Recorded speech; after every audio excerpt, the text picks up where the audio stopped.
All right.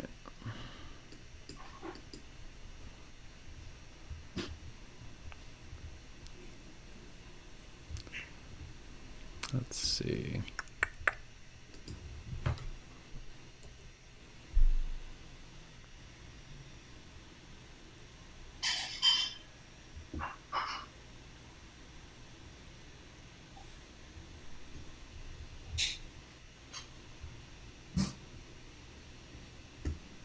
All right, there it is.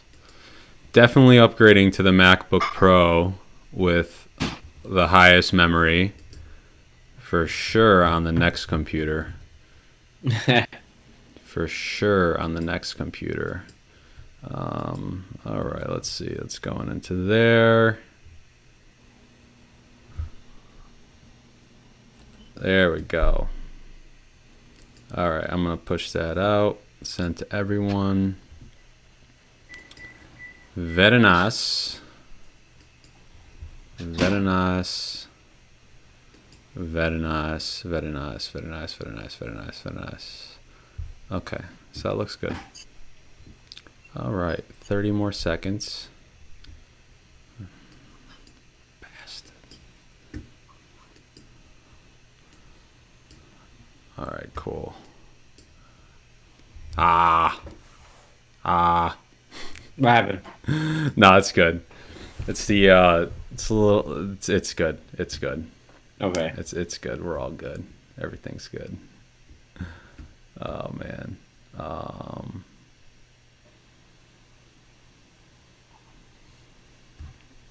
right, cool, man. All right, great. So time is up. Here we go. Thursday, April 8th, 2021. Hello, everyone, and thank you for joining us for yet another episode of the Nonconformist. I am going to give us our quick plug so we can get that out of the way, and then we can get to our topic for today. What is the Nonconformist? We expose the truths you're rarely told on the markets, news, and life. If you've liked the content you've heard so far, and if you want to hear more of it, you can head over to thenonconformist.io and subscribe with your email and get up-to-date news and information when we post it. Today's episode, we are going to be talking about NFTs, so non-fungible tokens.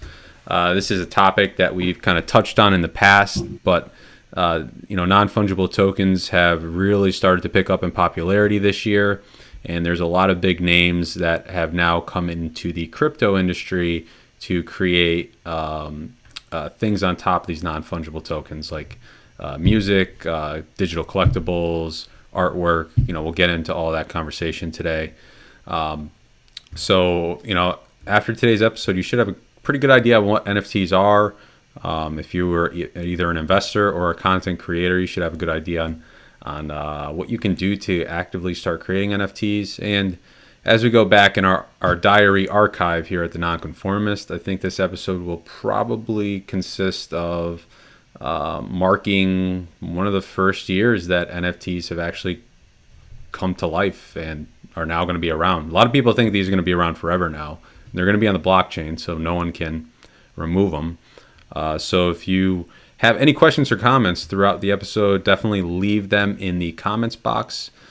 We always love to engage with everyone. That's it. Let's get to it. What's going on, Mike? Not much, man. How you doing? Pretty good. It was 75 and sunny today.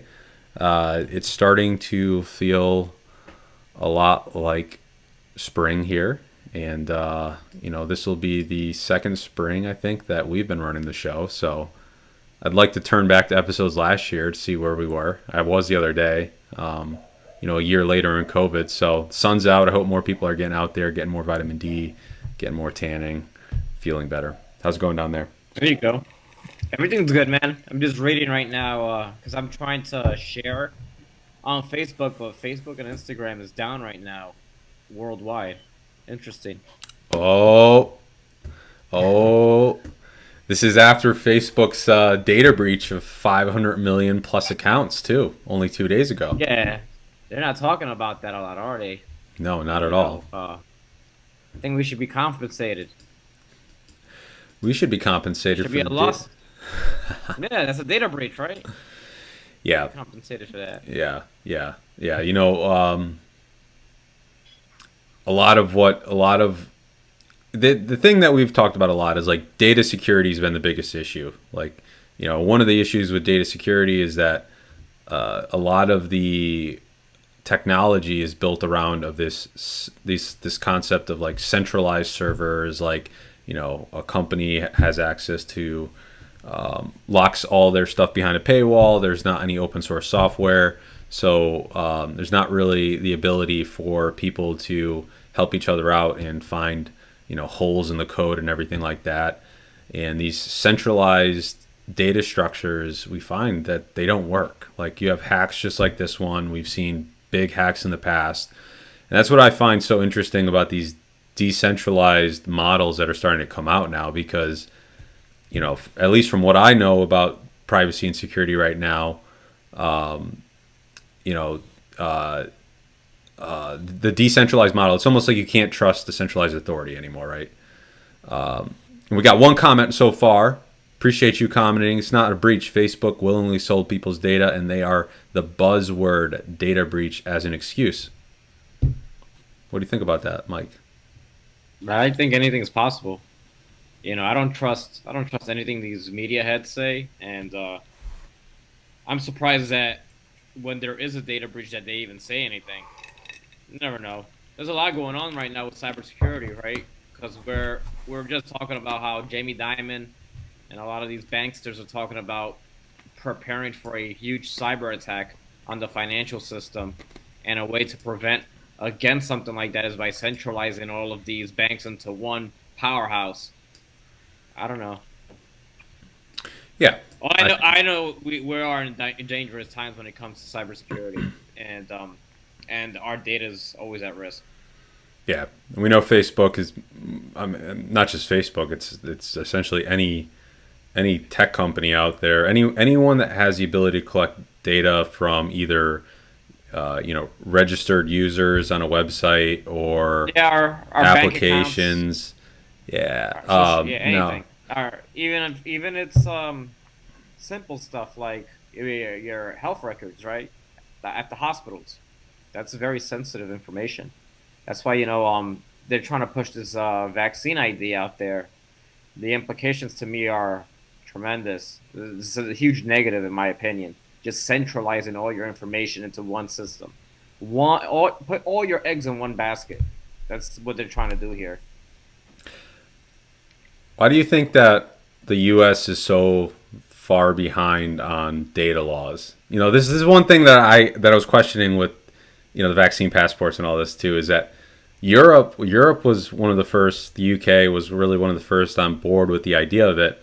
Yet they have GDPR laws. Like, they have actual data laws. So like, they understand the ramifications of this, of, like, you know, unsecuring data.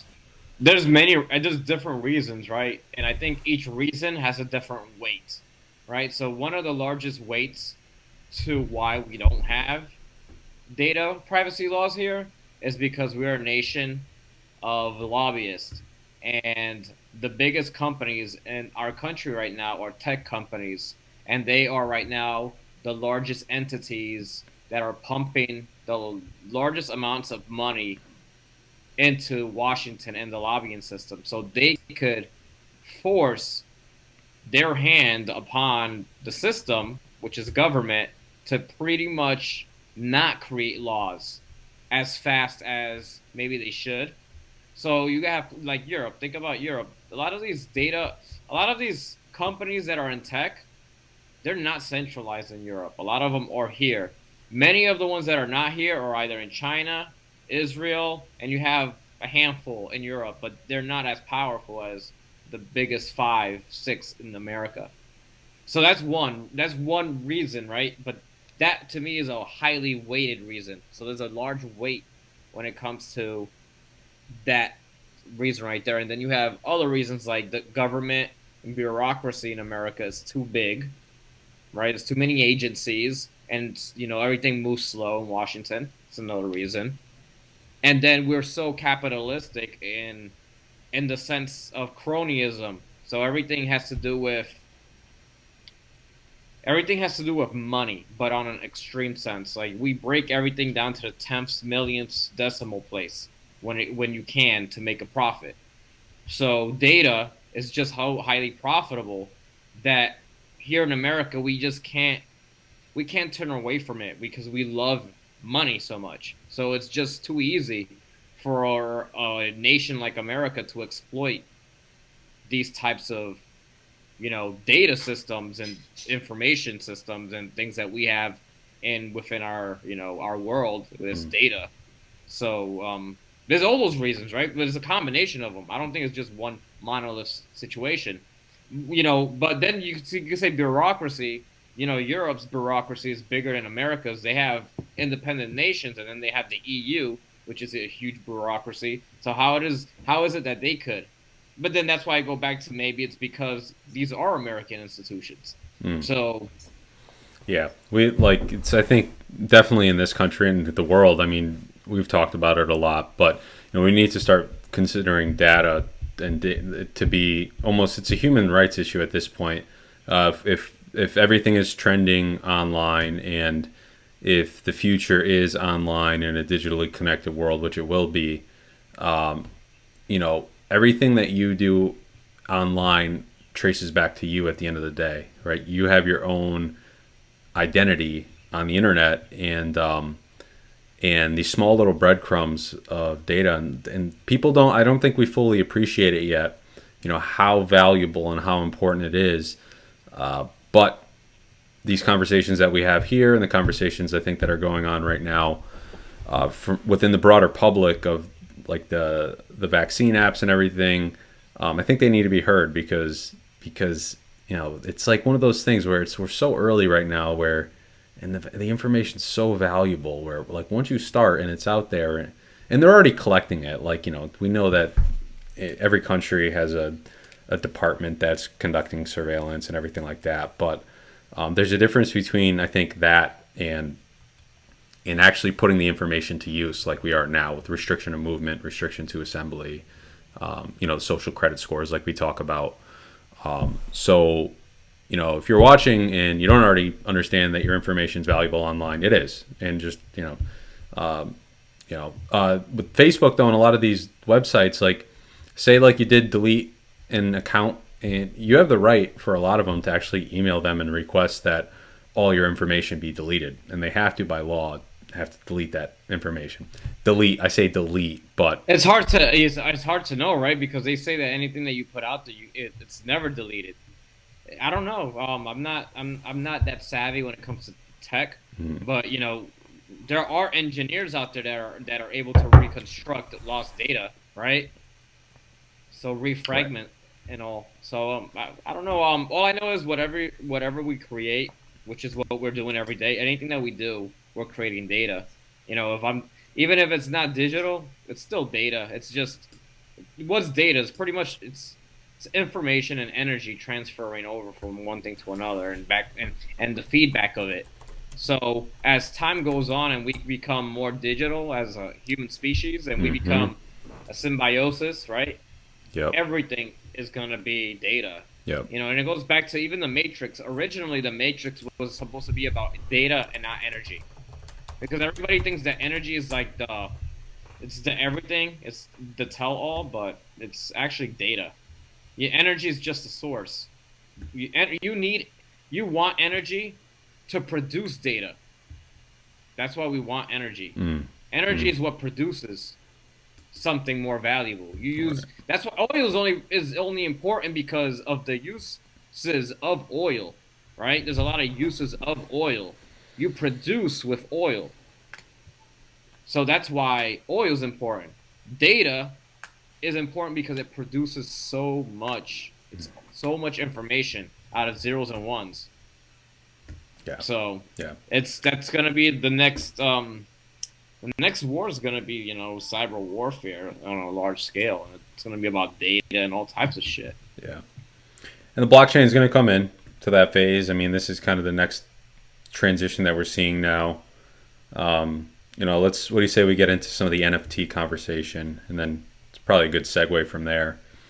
For this episode, we kind of want to dig into like a 101. So like, we've talked about NFTs in the past. I think we had one episode where we spent half of the first half of the episode going into it, but NFTs are the hot craze of the 2021 bull market in Bitcoin. And every bull market, there's always something. The 2017 bull market, it was ICOs. And this time around though, it seems to be DeFi, decentralized finance, and also NFTs and digital collectibles. So I'm gonna go ahead and just share my screen here. So, and actually, you know what? Here, I'm gonna do this first because I gotta bring you in, Mike. I gotta be able to see you when I share the screen.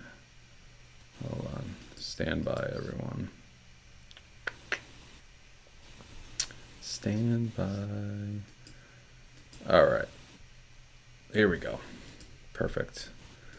All right, so NFTs. What are NFTs? So NFTs they're called non-fungible tokens. So an NFT is a cryptocurrency. So it is a digital token on a blockchain. A lot of people might know the blockchain for Bitcoin and Ethereum and a lot of cryptos.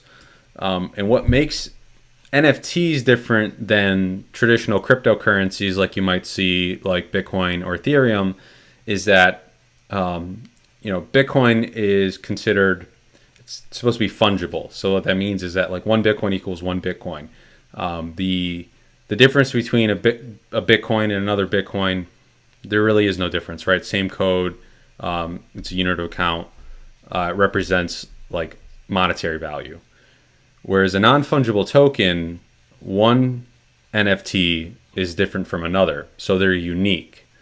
I like to tell people that like a non-fungible token represents a copy of some sort of data, but it's unique because you can't recreate it. So for example, so like pretty much, I think it's easier to say, Bitcoin and a dollar, like let's say a US dollar, I have a US dollar, Joe, you have a US dollar. I give you my US dollar, you give me your US dollar, and there's no difference. We still have the same dollar, and we can do that over and over again with everybody, and it's the same, nothing changes. Now with an NFT, I have a Michael Jordan basketball card, one of one, right? Michael Jordan, 1995, basketball card, and there's only one that was created or left in the whole world. And Joe, you have a Shaquille O'Neal, 1998, one of one. Now, can we trade it? Sure, we could trade it, but we don't know if it's the same value in the trade. We're only trading it because maybe we want to do that bartering, but they're not uniquely the same. They're two distinctly different things. So you can't transact it the same way as a dollar that you and I have that we gave to each other. Right. So that's what NFT, I think, is to people in layman's terms. Yep. It's probably easier that way to understand it. Yeah, that's good. No, that's good, Mike. And now that in the digital world. Yep. And it's so all right. So now that they know what the NFTs are, let's take a step back and like just talk about like the history of how NFTs even were developed or came about. And that's why I have this window up here, this page called CryptoKitties. So this is on cryptokitties.co. So in 2017, that's when we really started to see the first NFT protocols, or the technology was first released for NFTs to really be created. One of the first hottest crazes with NFTs during the 2017 bull market was CryptoKitties. So what is CryptoKitties? So what you see here are these little digital art pieces of cats, different kind of cats. These CryptoKitties are built on the Ethereum blockchain, and what they are is they're each their own NFT. So like when you see like this image of this cat here, this was designed by some person, and they were able to create an NFT of this cat. So the NFT itself in the background, from a technology perspective, is the token that represents his cat. So the only way that you would be able to view this cat, the image of this cat, or show other people the image of this cat, is if you actually own that NFT, that token in your wallet, and it grants you access to actually view the image. And these things came out, I think it was like December 2017, and people were creating a bunch of these CryptoKitty NFTs on Ethereum, and that was really like the first real like use case I had personally seen with NFTs. Yeah, it's pretty much like the beginning of something very complex. People will probably be like, "Well, what the hell do I give a damn about?" Have seen a cat like that. Yeah, well, that's what the majority of people would say. But it's pretty much the technology behind that and the opportunities going forward of what can be done with something like it, right? Because it doesn't have to be a cat; it could be a source of information that maybe you want to only share with a certain amounts of people, and so maybe you would want them to only view that information if they also own that token, being part of either a group. There's many things that could come from that. So that's just one thing. You could also, we're looking at it right now. We're gonna look at it from the artist world, right? Because right now it's more popular in, I guess, in the arts. So you could talk about the arts being social media, influencers, artists themselves.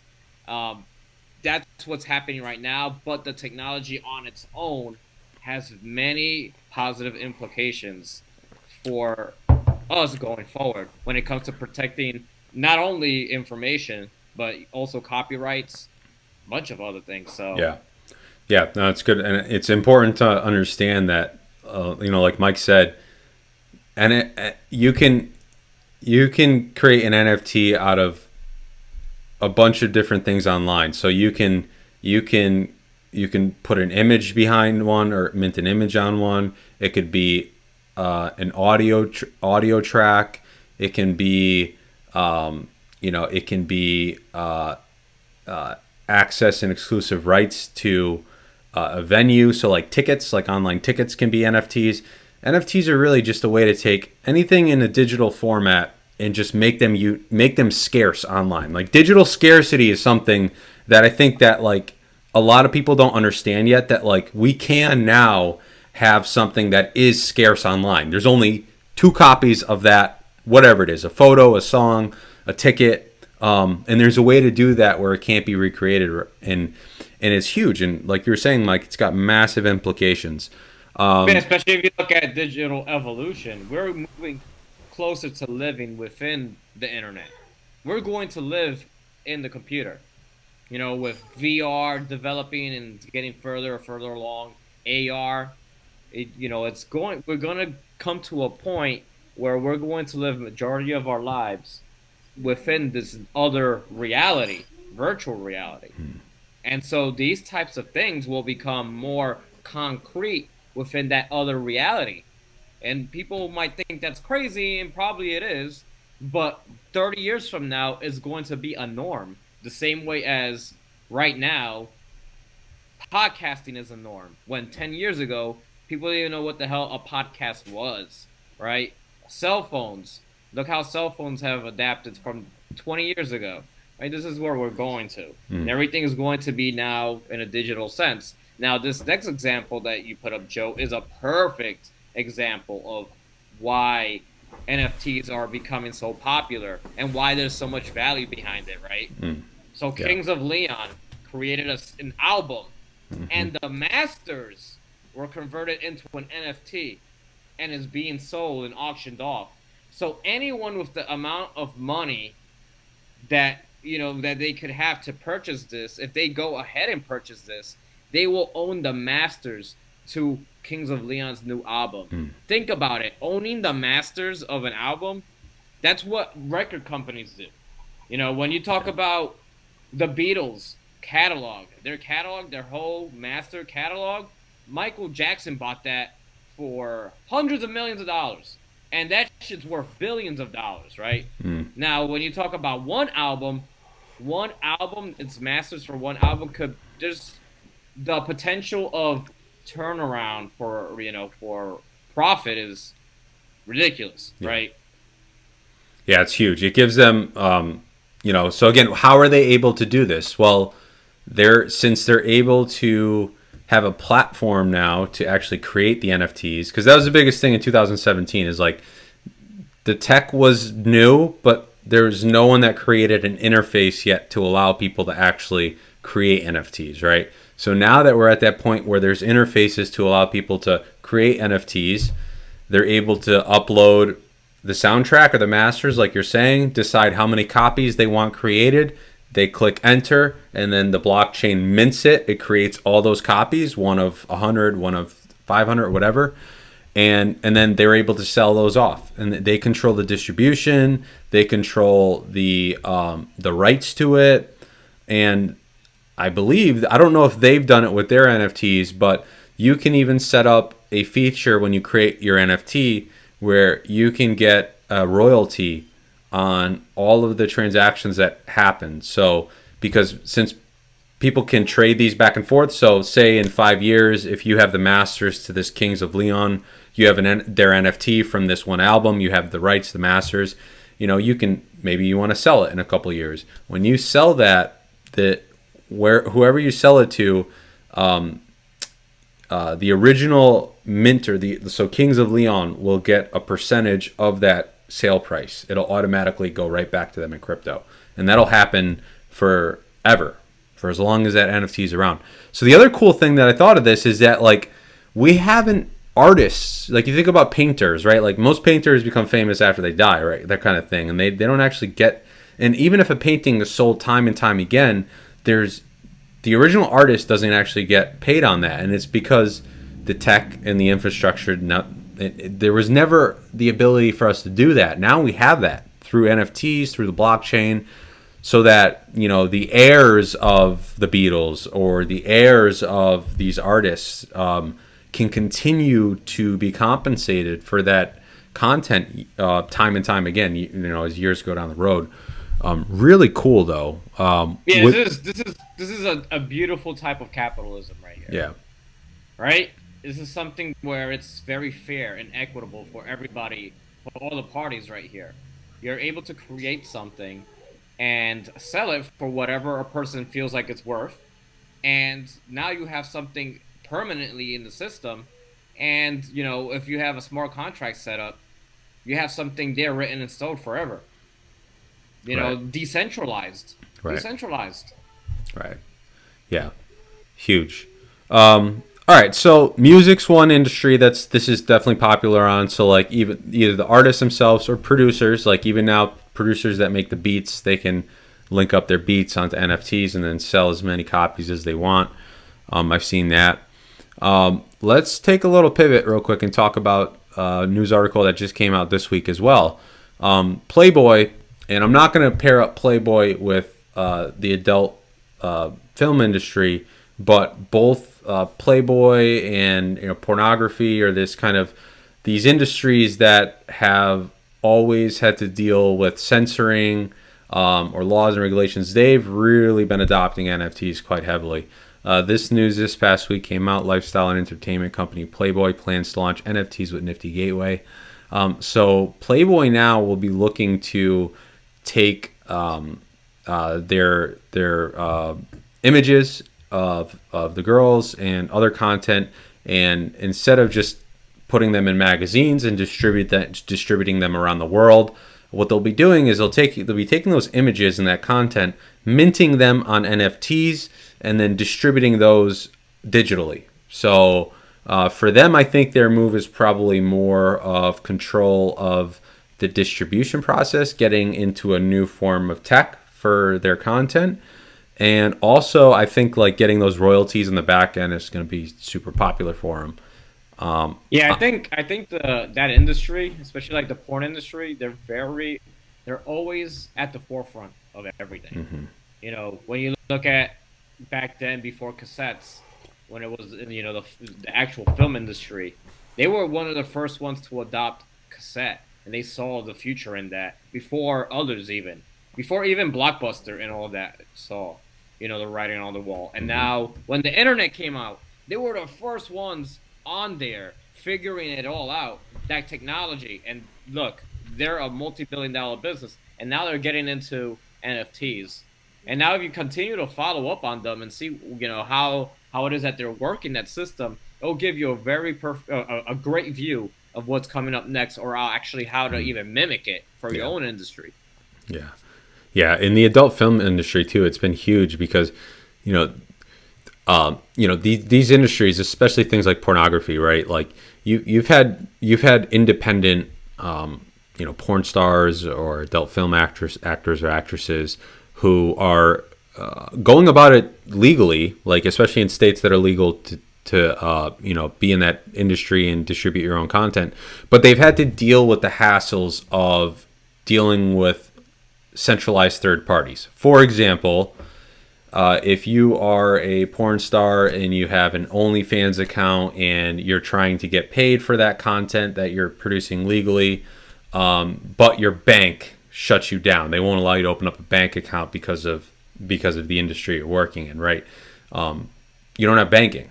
How do you receive your money? Yeah, or because you broke some terms and conditions because you said something that didn't go with OnlyFans. Yep. That's things like that are happening every day now. Right.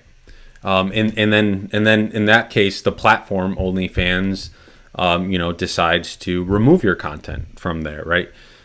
So those are the two things, like the censoring of the content and then financial service. Yeah, so let's say you're on OnlyFans, and the same content you're creating on there, you could create into an NFT. And you don't even have to use OnlyFans anymore. Yep. Or you could use it as a marketing jump off to bring people to your NFT and have them buy that off of you directly. And now you have total ownership. Yeah. Total, and then you could put the whole the royalty trigger in there. Yep. And while that keeps shifting around, yep, you're making money, and that's a big thing. And this is why it's so complex, and this is why it's so hard for people to understand what's going on with NFTs. You have to sift through all of the jargon and all of the media bullshit that they're talking about, because this is too complicated. But it's not that complicated once you actually understand it. This is why it's such a big boom, because the people that are understanding it right now are the same people that have understood crypto a long time ago, right? And the same people that understood crypto a long time ago made buku bucks off of Bitcoin and all that. So they have all of this, these assets laying around, so they could really invest in this. So that's why you're seeing prices going in NFTs that are pretty astronomical to the regular person. Some people are scared to get into the NFT market right now because they're like, Jesus, this is crazy. There's so much money out there. But it looks like there's a lot of money because of what's going on right now. There's a lot of shifting around, especially in the crypto game. So, but Joe's going to let you guys know exactly ways to get into this. Yeah. It's and again, I think like you were saying, like it's important to understand that for this, like NFTs. So you've got like Bitcoin the blockchain. That's like the first innovation, right? And now NFTs are like the second layer tools that are being built on top of the blockchain. But they're automating a lot of things that used to have had to happen. For example, like for you to get paid for your content in the past, you used to have to get paid in dollars at a bank account, and you used to have to, maybe lock your images behind a paywall or something. Whereas instead now, like you can have an NFT, and to get paid for that NFT, it's in crypto, it's automated. So someone buys your NFT, you receive that money instantly. There's no bank or third party that gets in between that. So you would receive that money without having to worry about, getting your bank account shut down or anything like that. And also the person would then gain access to that, the rights to whatever they bought on that NFT instantly. And that ownership is theirs, right? So there's no trust that comes in there. And it's huge. It's huge. So Playboy was one big news that came out recently as an organization. Again, definitely the porn industry. This has been really big. Another article that came out this past week, which I think is really cool to highlight on a next trend that I think is going to be here, is the news that Tom Brady just launched his own NFT platform. So the platform is called Autograph, and their goal is that they will target some of the world's biggest names in sports, entertainment, fashion, and pop culture. So what they plan to do with this is they plan to bring together. Okay. So Autograph will also have interactive offerings. Okay, so essentially what they want to do is they want to merge the gap between athletes, artists, brands, and people that want collectibles. So, imagine if you can have an autographed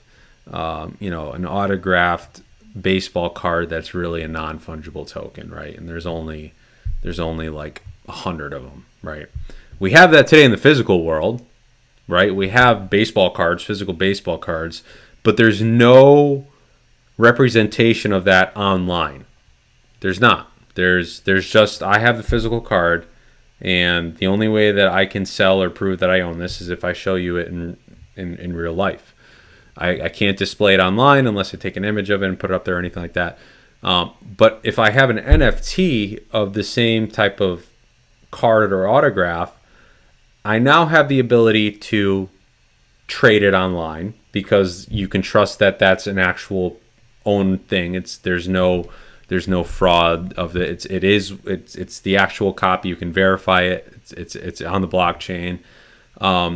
And it's easier to transport across border. It's easier to display online. So I view this as like Tom Brady taking everything we have in the physical world for like autograph paraphernalia or like tickets and stuff, but now just putting it on NFTs on the blockchain and allowing sports athletes and artists to reach a broader audience of collectors. I don't know if you saw this at all, Mike, or if you had heard more about this, but I think he's going more of the actual, like, the athlete route for, like, signatures, autographs, collectibles in that sense, trying to digitize Yeah, I think them.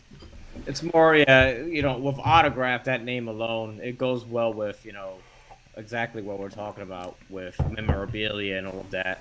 So that's actually good because that's an industry that there's a lot of forgery.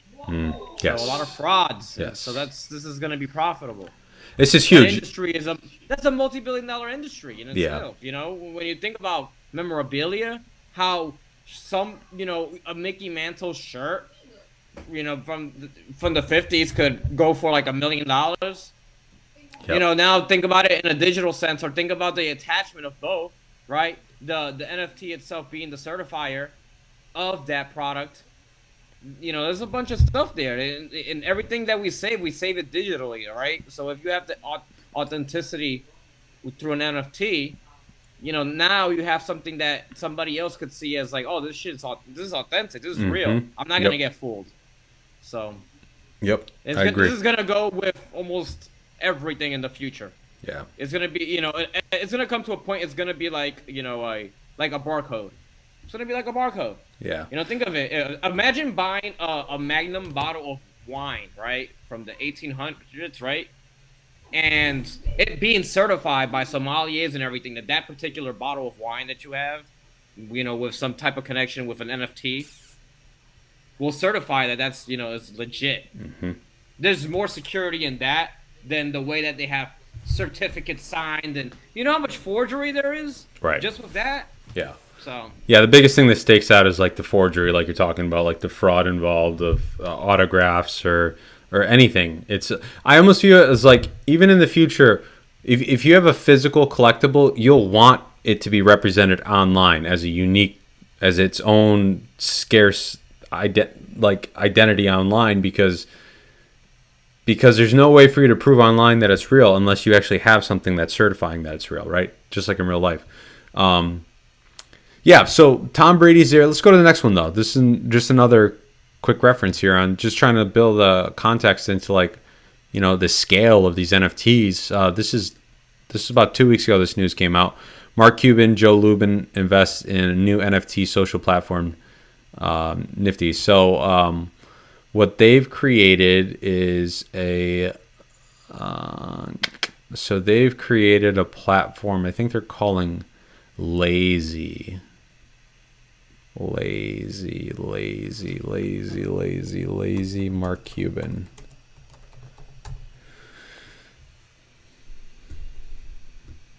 Yeah. Yeah, so Mark Cuban's more going for creating a digital art gallery. So this is another interesting business model that is coming out of the NFT craze. Is like, what he's saying is that he says, okay, I understand that people now are buying NFT artwork, they're buying digital art and collectibles. Well, do those people want a real world gallery to show their NFTs off to? Or if there's a digital artist, do they want a real world gallery to be able to sell their NFTs? So what I envision with what he's trying to do with lazy.com is it's like a social spot for you to display your NFTs in like a social profile in a way. And I've seen actual physical real world art galleries that you'll go to, and when you walk into the art gallery, there'll be these TVs on the wall, like these monitors, and they're just displaying different digital art pieces, different NFTs.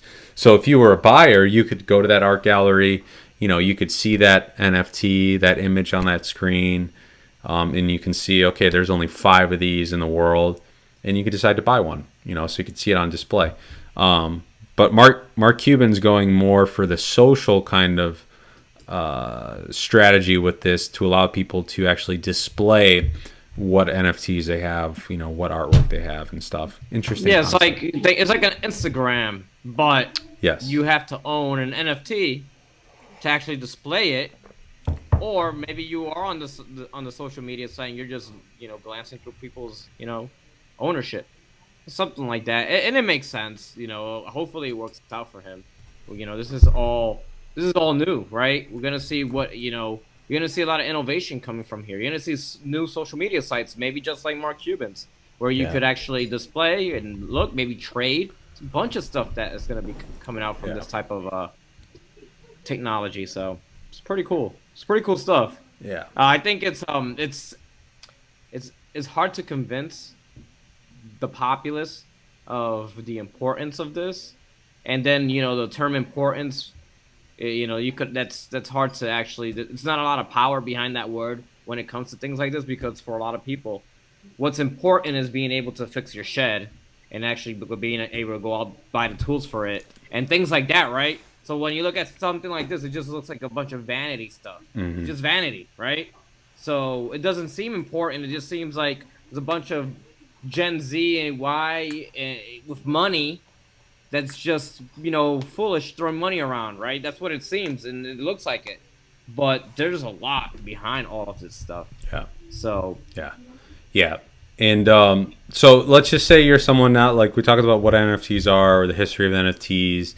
Let's like say you're someone that wants to get involved with NFTs. Well, there's 2 ways that you can get involved. Like you could either be the creator or you can be the consumer, right? Because it's a marketplace at the end of the day. So you're either someone that's creating NFTs or you're someone that's buying, investing, and trading in NFTs. And let's just start with like the creator route. So anyone can create an NFT. Anyone can do it. So if you have a piece of digital art and digital image, if you have music, if you have songs, any of this stuff that we've talked about so far, like you can in fact go and you can create your own digital NFT. As long as you have like the digital file of whatever that is, so the digital file of that image or the digital file of that song or anything like that, there's different platforms that you can go on to create it.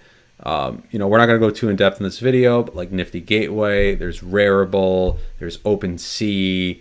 These are different platforms that you can go and you can create an NFT. In order to create the NFT, you're going to need to spend a little bit of money to do that, and that's because you're creating it on the Ethereum blockchain. So in order to create one, you do need to spend some of the Ether cryptocurrency to actually have the blockchain create the NFT for you.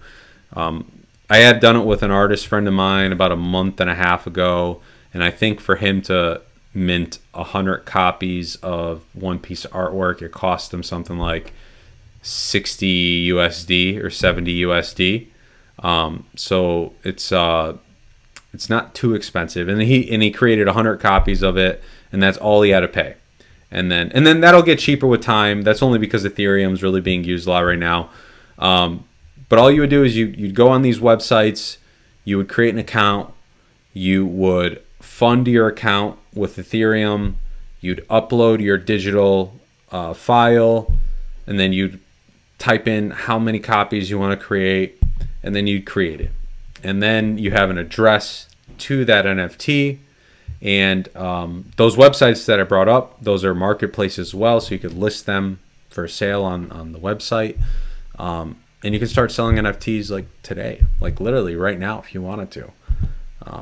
Mike, we've even talked about it because I think we haven't gotten there yet, but I have a feeling even for like podcasters or content creators, like imagine for like podcasting or something, like if you could put a certain amount of copies of an episode or something, and only like so many people could listen to that, and they could have an ownership in that. And then maybe there's a podcast episode that like you think about Joe Rogan, like how many famous people they've had on, or those moments that are really unique.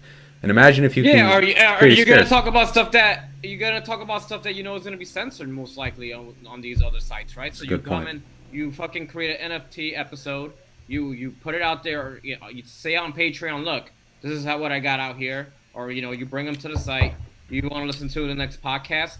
This is the amount, and the people that own, let's say, there's 100 copies were made, and the ones that were able to purchase it, or you make 50,000, whatever, only they can listen to it, and there's no censoring, because you know what? I'm the owner, you're the owner, Joe, and the people that bought those are the owners, and that's it. And then you listen to it on whatever source you could listen to it. There you go. That's the importance of something like this. This is where, there's so many possibilities with what's going on right now as an alternative. This is why decentralization is important, because when you have decentralized platforms, you have more power and you have more freedom, right? Yep. When you have centralized, you have less power and freedom. And I think people could understand this now with what's going on.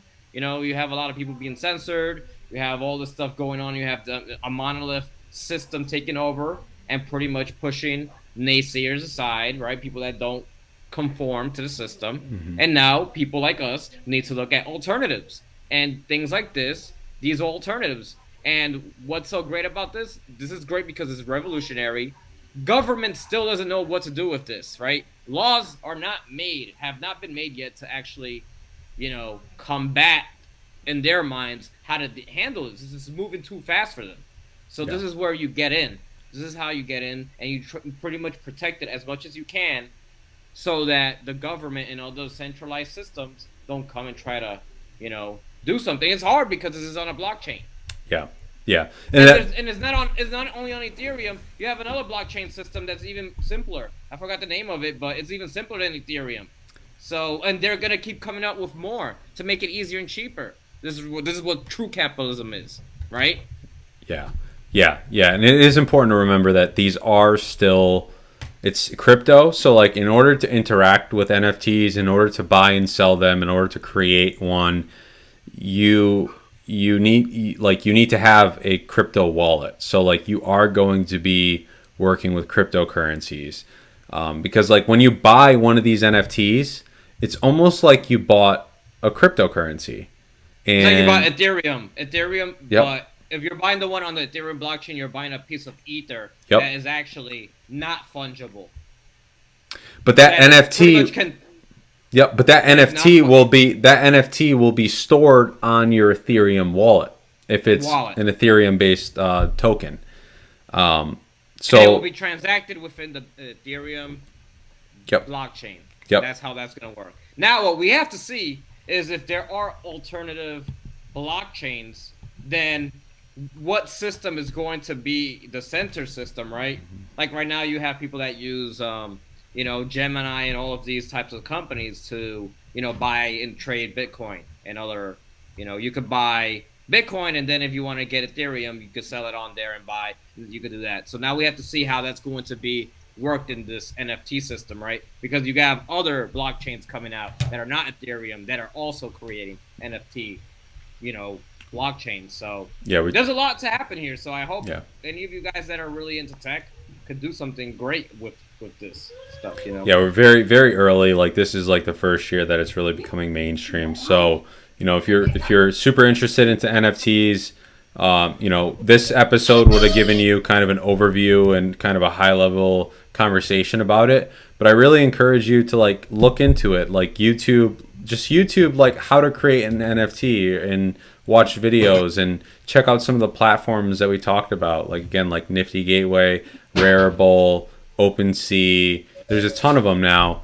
And, if you're an artist, if you're a content creator, if you're a musician, you should really be looking into this technology and NFTs, because this is the future of your job and your work, and getting paid for it and distributing in it, and it's revolutionary. This it's shit huge. Moves fast, right? Yeah. Joe, you talked about this.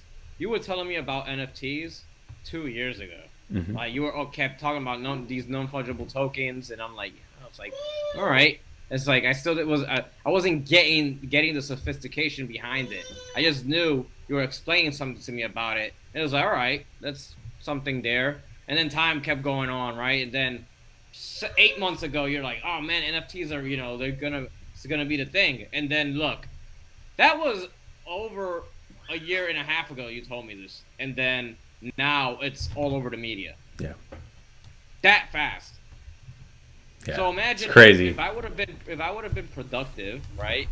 If I would have been very productive and I would have taken this seriously from the time you told me, and I would have dug in my fucking hands in there, right, and really chopped something up nicely and played around with this, bro, I would be sitting on buku Bitcoin right now. Buku Bitcoin right now, because there's a frenzy. So the opportunity. The opportunity is just. It's not lost. It's just beginning. Yeah. So it's like Bitcoin. It's like, oh man, isn't it too late for me to buy a Bitcoin? You know what? Sell a couple of satoshis. It's still worth more than the dollar you're carrying in your pocket. Yeah. Speaking of that, that's good. Let's do a quick little price update on that too. So where's Bitcoin at right now? It's at 57,846. Now's the time to buy, folks. So, we've been covering this price. We've been talking to people about Bitcoin since 2019, well before we came into this latest bull run. And we are in the next growth period for Bitcoin. So I definitely believe that we still have the rest of this year, if not a little bit longer, of bull run left. So a lot of what happened here is a consolidation like we've seen these last two other times. But like this main trend lined up here, and I'm not. It's hard to even say if it's a bull run or not, because we're right now we're fighting against inflation. We're fighting against there's limited sources of gold right now in circulation. So you have silver as another alternative. There's not many alternatives out there to store wealth right now. Yeah. So if inflation continues on the pace that it's going right now, I myself don't see a huge crash in value right now amongst Bitcoin. I don't see it, because where else are you gonna put the money in? You're not. Yeah. The majority of people that are in Bitcoin right now, they understand the markets, and they're not gonna jump ship right now to go and buy stock. When stock, we already know, if you look at the indices for even the tech stock, it's just overvalued. Yeah. So, where are you gonna put the money? Where are you gonna put your money in a savings account, on a money market account? Are you gonna do that? No. Anybody that's in this market is not gonna do that. And if you're gonna maybe buy property, but even property is overvalued, we know. So everything seems to be overvalued. So when you look at everything and then you come back to Bitcoin, gold, silver, and other assets in that light, it's like, you know what? I'm not gonna move it. Yeah. I'm not gonna move it. Yeah. No, cash is trash. That's what Dahlia says. It's true. Yeah. It's true. Because what else are you gonna put it in? All right. Yeah, and you know what? Gold. Yeah, gold is great. Go and buy some. Go and buy some bricks of gold and see if you can find it. It's not a lot of places you can find gold right now. Yeah. Literally, bro. You could go. I went to the jewelry place the other day for gold bars, and guy says you can't get none. There's none. It's hard to. Even the jewelers are having issues. You know, Yeah. and the thing, Yeah. and you know what? And the jeweler told me he's like, it's weird because there's no supply of gold, but the price of gold is still at 1770. It hasn't gone up. So there's some manipulation there when it comes to pricing. Yeah, You got prices price manipulation. prices in the precious metals have been manipulated. We've talked about the shortage that's going on well over a year ago within the silver market and gold for sure. And but now we're seeing a trend that even the gold investors are even more is being allocated to Bitcoin. We got another question, Mike. I just want to respond to this quickly here. Once Monero Bitcoin atomic swaps go live, do you think billions will pour into XMR? We've talked about this quite a bit. I mean, Oh hell, that's what we so definitely think is gonna yeah, happen. yeah. Privacy's not been. They're not talking about privacy right now when it comes to crypto and and all of in the blockchains. They're not talking about it. And the Yeah, reason why they don't want to talk about it is because they don't want people to realize that none of those protect privacy and data. Number one, yeah, corporations are starting to put their hands into the blockchain yeah, department, and they want the data, yeah, right? So when you look at a system like Monero, where you could literally have encrypted, everything's encrypted. That's the government, anything centralized, like I said, and corporations are not gonna like it. yeah. But the same ones that run it and that run the government, the same ones that own the corporations and everything, will have their freaking assets in Monero because they don't want people knowing where they put their money. Yeah, so that was actually a good segue because I had the Monero chart pulled up to talk about next. Like we cover in this channel the two main cryptos, Bitcoin and Monero, and that's what we've always talked about here. Monero against the Bitcoin pair had a real nice double bottom here, and we're showing a lot of strength now, trending back upwards. Atomic swaps are right around the corner. So from what I hear in the community is atomic swaps are, it's like, they're going to be here. There's not a definite date on when it's going to be done, but it's coming up. For those that are watching the rerun or are watching live that don't know what atomic swaps are in crypto, but what an atomic swap is you're able to convert one cryptocurrency for another without using an exchange. So there's a belief that in the future, exchanges as we know today may not even exist because we might not need them because we have the technology to be able to, in your crypto wallet, to just convert one crypto for another. That's an atomic swap. It's difficult to do. It's really only been successful from what I've seen in the past with Litecoin. Bitcoin. You need like quantum computing systems for that. No, you don't even. No, not even on that level. No, you don't. Nope. It's already been done with Litecoin. So there's been atomic swaps with Litecoin and Bitcoin. But Monero, they're working on Bitcoin and Monero right now, and the reason being is that like Monero's really looked at as all of the privacy features that Bitcoin is lacking on. Monero has done a really good job of being successful with, and so like. In the crypto community, like it's usually like Monero people versus Bitcoin people, privacy, like major privacy people with Monero versus like, the people with Bitcoin that really like how, the 21 million hard cap and digital gold. But Bitcoin is not private, and it's not private by default. And there's a lot of privacy issues with it. So what I've heard out of the communities is that, well, what if Monero is used alongside Bitcoin in a way to really patch its privacy issues? And we've seen this in the past with functions like automatic swaps. So like right now you could use Cake Wallet with Bitcoin and Monero, where you could pay for something with Bitcoin.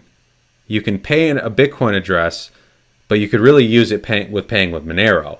And what it does is the app will ask you, what's the Bitcoin address that you want to send Bitcoin to, and you put that in, and then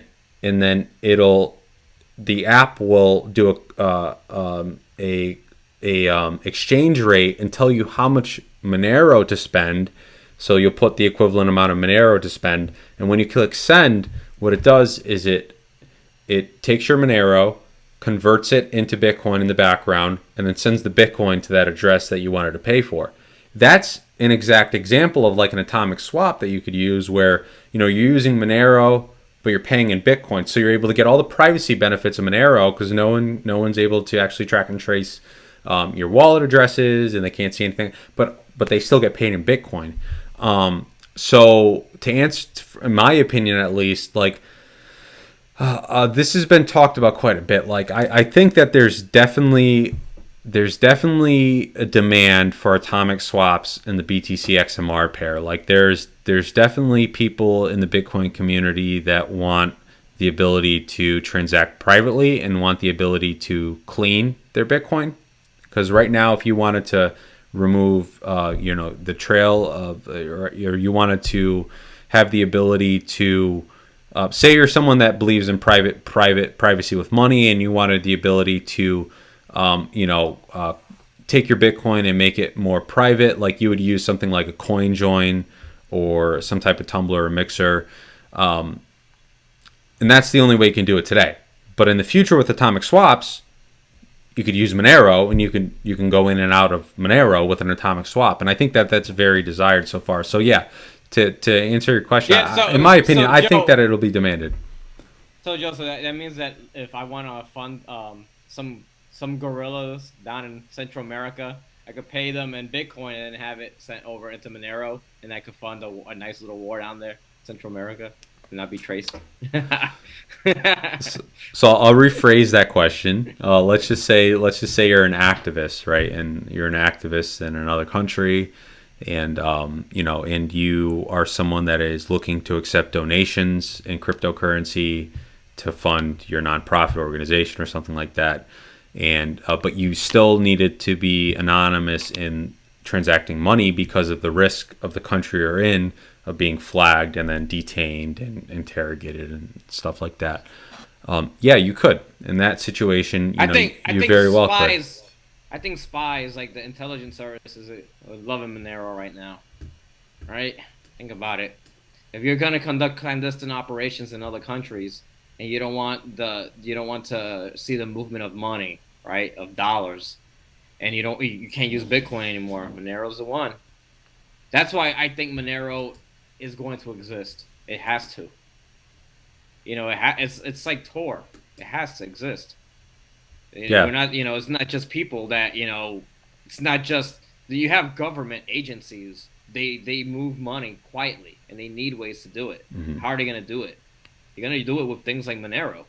That's why Monero has a future. It's just the way it is. Yeah.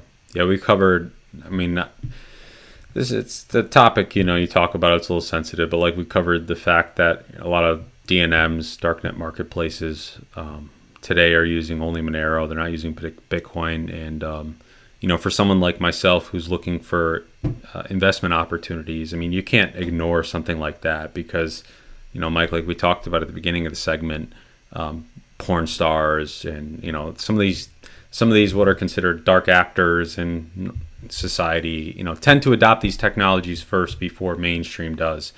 And I think that everything was everything that's taboo. Yep, that's why this is what leads. These industries lead the way. That's why Monero, when you talked about Monero to me the first time, Joe, it was like it made freaking sense. Because where else or how else can you shift money around with privacy? There's not anything really out there anymore. Bitcoin, everyone thought in the beginning, but it was in its early stages. Mm-hmm. Now we all know that you could. That's part of the whole thing here is that you could see where everything's moving around. So, I think there's a lot with Monero that I think is going to be talked about very soon, both negatively and positively. They're probably, there's going to be players that are going to say, oh, it's being used in the black market. I'm sorry, at the end of the day, the currency that's used most in the black market is still dollars. So don't get brainwashed by that concept. At the end of the day, US dollars is what moves around the most in the black market and is laundered the most. So, yeah. Yeah, I think, my last point on the XMR pair is that, like you said, like Bitcoin's only 9, 11 years old, 12 years old now. So like it took this long in order for it to actually, the value proposition was understood. People understood why they should hold it, why they should use it. Monero and privacy they're going to fall. I think they're going to follow the same trend, but it's as if we're in like year 1 or 2 for it. So like, I think as we go forward, as censorship continues, as more people come into crypto and big institutions, high net worth clients, big money, like as they start to understand and learn the blockchains and learn privacy versus non-private blockchains and stuff, I think there's definitely going to be, in my belief, there's going to be demand for privacy focused projects, and Monero's always been there for that. So I definitely see demand going forward in that, personally. But yeah, man. So we're here, and then I guess to finish up with Monero too, Tari. So that's the last platform we've covered in the past. But Tari is a NFT platform that's being it's got its own crypto that's being mined. I forgot the term they use. It's like side mined or so essentially like you have to mine Monero in order to mine the Tari currency, so that helps add hashing power and support. Yeah, so it's in support of Monero. So Tari isn't finished yet. It's still being developed, but that'll be a privacy focused NFT platform, which the founders of Tari are betting that their platform is ultimately going to be the preferred one in the long run, because they're bringing up the privacy issues again. Like, if you can create an NFT on one Ethereum platform and then you can create it again on another token platform that's based off Ethereum, like, what, because is it really non-fungible? Is it, in that argument? Whereas if you have a privacy focused blockchain and you can truly create one main, unique, private, truly fungible NFT, because the fungibility comes into like, is one different than another. And if you can create, if you like, and this is the big Bitcoin argument, is that one Bitcoin, every Bitcoin that exists, it's got a history on it, on where it's been, all the wallet addresses, right? So one Bitcoin versus another isn't really fungible by definition. Or it's not really fungible. Yeah, it's not, because each one has an individual ledger. It's got a track record, yeah. So yeah, some codes in there are different than the other. So if you can create, but neither are dollars though, because dollars have serial numbers and they're not exactly the same. They do. So at the end of the day, it's impossible unless it's silver and gold and it's equal in weight. Right. To really, it's in the digital world, nothing's gonna be completely the same. Yeah. Yeah. It's just not. Yeah. Yeah. There's no such thing as perfection, right? Yeah. It's true. Even in the digital world. Yeah. So Tari, check it out. I think that's it, Mike. I think after this, I'm gonna light up the grill. I'm gonna light up the grill here. It's the first grilling day of the season. It's pretty warm out, so I figured we would get that going for dinner. But yeah. So anyone that's watching now or watching in the future, definitely leave some comments if you've liked what you've seen. Subscribe on YouTube. You guys want to donate any NFTs or Bitcoin, just send it our way. You know where to find us. Send them over. So subscribe to the YouTube. I've got the link in there for the website. You can subscribe to our Substack and get notified when we go live. But thank you so much for watching. We definitely appreciate it. This podcast has been going on now for over almost 2 years. Open up super chats. Okay, we're looking into that. I'm getting on that. Super chats and also Sphinx chat on Lightning. So that'll be the next thing too. Mike, we'll talk about super chats after this too, because we have the ability to have call outs and stuff. Thanks for the update. We appreciate that, man. Definitely subscribe if you haven't. You probably are right now if you're watching, because we don't really have that many subscribers. We're trying to get that number up. But we appreciate that. And I like this. So super chats. It's going to be on the next list here. All right, y'all. So that's going to be it for this week. We'll be back here next week. Thank you again for watching, and we'll see y'all soon. Peace.